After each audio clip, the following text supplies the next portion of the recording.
네, 안녕하세요. 이창혁 변호사 유튜브 채널입니다. 오늘은 술자리에서 정말 흔하게 일어날 수 있는 성추행 문제에 대해서 좀 깊이 파고들어 볼까 합니다. 오늘 이야기 나눌 자료는요, 저희 법무법인 라온의 이창혁 변호사님께서 직접 제공해 주셨습니다. 이창혁 변호사님은 사법고시 출신에 벌써 18년 차 베테랑 형사 전문 변호사로 활동하고 계십니다. 본론으로 들어가기 전에 좋아요와 구독 그리고 알림 설정 꼭 부탁드릴게요. 혹시 회식 자리에서 좀 불쾌한 신체 접촉을 겪거나 아니면 주변에서 들어본 적 있으신가요? 뭐 다들 취했는데 뭘, 친근감의 표시다 이런 말로 그냥 넘어가는 경우들이요. 오늘 바로 그 문제를 제대로 짚어보겠습니다. 네, 안녕하세요. 이게 사실 단순한 실수라고 생각하기 쉬운데요. 명백한 범죄가 될 수 있는 사안이거든요. 특히 직장 내에서는 그 권력 관계라는 게 얽혀 있어서 피해자가 목소리를 내기가 더 어려운 특성이 있죠. 오늘 주신 자료를 바탕으로 가상의 사례를 좀 살펴보고 법적으로는 어떻게 대응할 수 있을지 구체적으로 한번 짚어보겠습니다. 좋습니다. 그럼 먼저 이창혁 변호사님이 제공해 주신 실제 사건을 각색한 사례부터 한번 보죠. 듣는 분들이 좀 쉽게 이해하실 수 있도록 제가 등장인물부터 소개해 드릴게요. 우선 피해자는 김지수 씨, 28살이고요. IT 기업 3년차 대리입니다. 아주 유능해서 곧 팀장 승진을 앞둔 직원이에요. 네. 그리고 가해자는 박상현 부장, 40살이고 15년차 부장이자 김 대리의 직속 상사입니다. 회사 내 실세라고 불리는 인물이고요. 이 관계 설정 자체가 벌써 모든 문제의 시작이네요. 그냥 동료가 아니라 직속 상사, 평가나 승진에 직접적인 영향을 줄 수 있는 그런 관계잖아요. 맞습니다. 사건은 팀 프로젝트 성공을 축하하는 회식 자리에서 벌어집니다. 2차 술자리였어요. 박 부장이 술에 취해서 김 대리 어깨를 이렇게 툭툭 두드리다가 어느 순간 손이 허리로 슥 내려옵니다. 아, 김 대리가 놀라서 피하니까 직장 상사가 부하 직원 칭찬하는 건데 뭘 놀라 이러면서 오히려 김 대리의 손을 자기 허벅지에 올리기까지 해요. 자, 잠시만요. 바로 이 지점이 정말 중요합니다. 많은 분들이 그냥 좀 불쾌한 접촉 정도로 생각하고 넘어갈 수 있는데 법적으로는 바로 이 순간에 범죄의 문이 열리는 거예요. 범죄요? 네, 형법상 강제추행죄에 해당할 수 있습니다. 강제추행이라면 보통 폭행이나 협박 같은 게 있어야 하는 거 아닌가요? 아주 좋은 질문이에요. 근데 법에서 말하는 폭행이라는 게 우리가 생각하는 것보다 훨씬 넓은 개념이거든요. 특히 이런 상하 관계에서는 그 상사가 부하에게라는 말 자체가 보이지 않는 위력이자 협박이 될 수 있는 거죠. 상대방 의사에 반해서 신체 접촉을 하는 그 행위 자체가 위력의 행사로 인정될 수 있습니다. 그렇군요. 네, 법원도 뭐 저항에 불가능할 정도의 폭행이 아니더라도 상대방의 의사를 제압할 정도의 힘이 행사됐다면 추행으로 보거든요.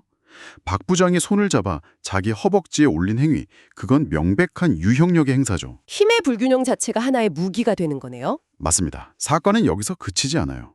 3차로 노래방을 갔는데 다른 팀원들이 다 보는 앞에서 허벅지를 쓰다듬는 등 신체 접촉을 계속합니다.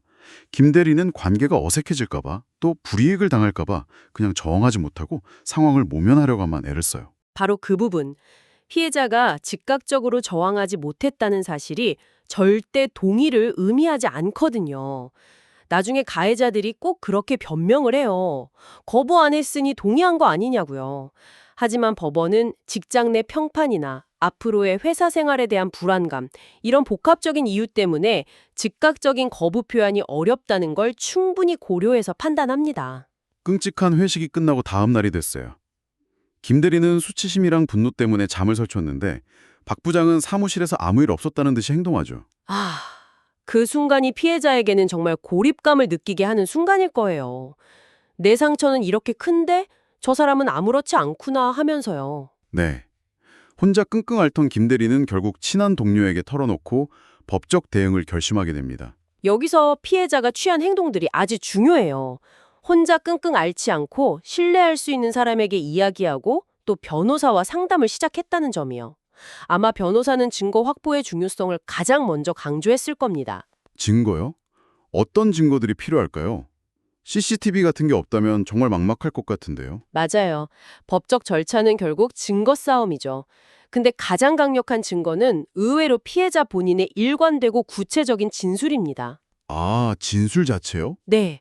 언제, 어디서, 박 부장이 어떤 말을 하면서 내 몸의 어느 부위를 어떻게 만졌는지, 그때 내 기분은 어땠는지, 이걸 최대한 상세하고 흔들림 없이 진술하는 것 자체가 핵심 증거가 돼요. 근데 가해자가 그냥 부인해버리면 끝 아닌가요? 물론 진술만 있으면 쉽지 않죠. 하지만 그 진술의 신빙성을 높여주는 정황 증거들이 있습니다. 예를 들면 사건 직후에 친구한테 어제 이런 일이 있었어 라고 보낸 메신저 대화라든지 아, 정신과 상담 기록 아니면 심리적 고통을 적어놓은 일기 같은 것들이요. 이런 것들이 모두 진술을 뒷받침해주는 거죠. 그렇군요. 객관적인 증거는 그럼 뭐가 있을까요? 회식 장소에 CCTV 영상이 있다면 가장 좋고요. 그리고 회식에 같이 갔던 동료들의 증언이 결정적일 수 있습니다. 이 사례에서도 용기를 낸 일부 동료들이 목격 사실을 진술해줬다고 하죠. 가해자인 박 부장은 경찰 조사에서 술에 취해서 기억이 안 난다라고 주장했다는데요. 이거 흔한 변명이잖아요. 네, 근데 음주로 인한 심신무약 주장은요, 성범죄에서는 거의 받아들여지지 않는다고 보시면 돼요. 오히려 증거가 명백한데 기억 안 난다고 하면 반성의 기미가 없는 뻔뻔한 태도로 비춰서 더 불리하게 작용할 수도 있습니다. 알겠습니다. 그럼 증거를 확보하고 싸울 준비가 됐을 때 구체적으로 어떤 법적 조치를 취할 수 있을까요?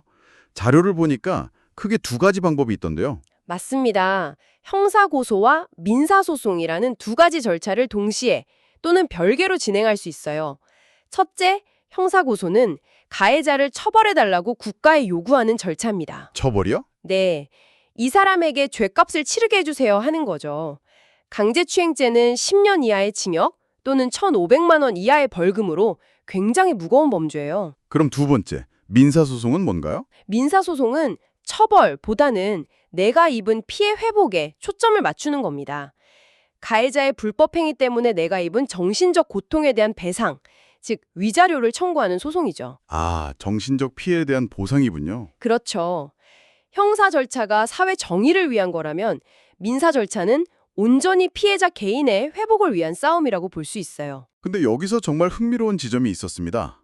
민사소송의 경우에 가해자 개인뿐만 아니라 회사에도 책임을 물을 수 있다고요? 네, 그렇습니다. 아니, 술자리에서 벌어진 개인의 일탈인데 왜 회사가 책임을 져야 하죠? 바로 그게 이 싸움의 판을 바꾸는 핵심 전략이 될 수 있거든요.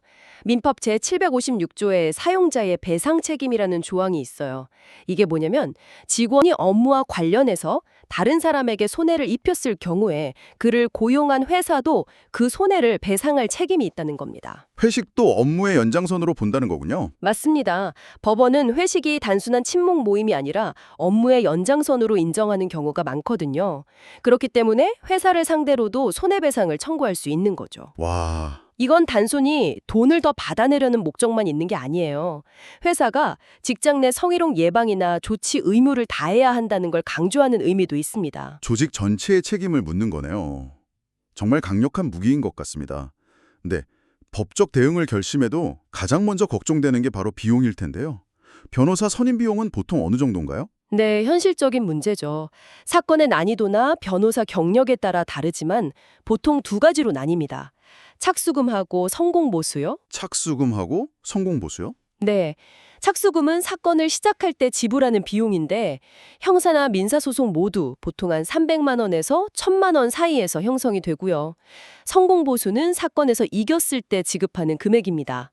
형사사건의 경우 합의금의 한 10에서 20%, 민사는 승소 금액의 5에서 15% 정도를 약정하는 게 일반적이에요. 사실 이 비용이 부담되는 분들도 분명히 계실 텐데 이런 분들을 위한 지원 제도도 있겠죠? 물론입니다. 경제적으로 어려운 분들을 위해서 대한법률구조공단에서 무료 또는 저렴한 비용으로 법률 상담이랑 소송을 지원해주고요.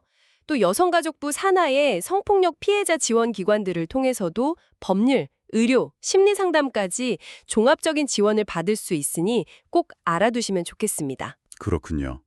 절대 혼자서 짊어질 필요가 없다는 거네요. 오늘 술자리 성추행 사례를 통해서 피해자가 겪는 고통부터 법적 대응 방법까지 자세히 알아봤습니다. 핵심은 불쾌한 신체 접촉은 실수가 아니라 범죄가 될 수 있다는 점, 그리고 피해자는 혼자가 아니며 법적, 제도적 도움을 받을 수 있다는 사실인 것 같아요. 네, 맞습니다. 오늘 살펴본 이런 법적 절차는 단순히 가해자 한 명을 처벌하는 걸 넘어서요. 우리 사회와 직장 내 문화를 바꾸는 아주 중요한 첫걸음이 될 수 있습니다. 한 사람의 용기 있는 행동이 조직 전체에 무엇이 잘못되었는가라는 중요한 질문을 던지게 되는 거니까요. 혹시 비슷한 경험으로 고통받고 있다면 오늘 나눈 이야기가 작은 용기가 되기를 바랍니다. 오늘의 이야기 어떠셨나요? 이야기가 유익했다면 좋아요와 구독, 알림 설정 꼭 부탁드립니다.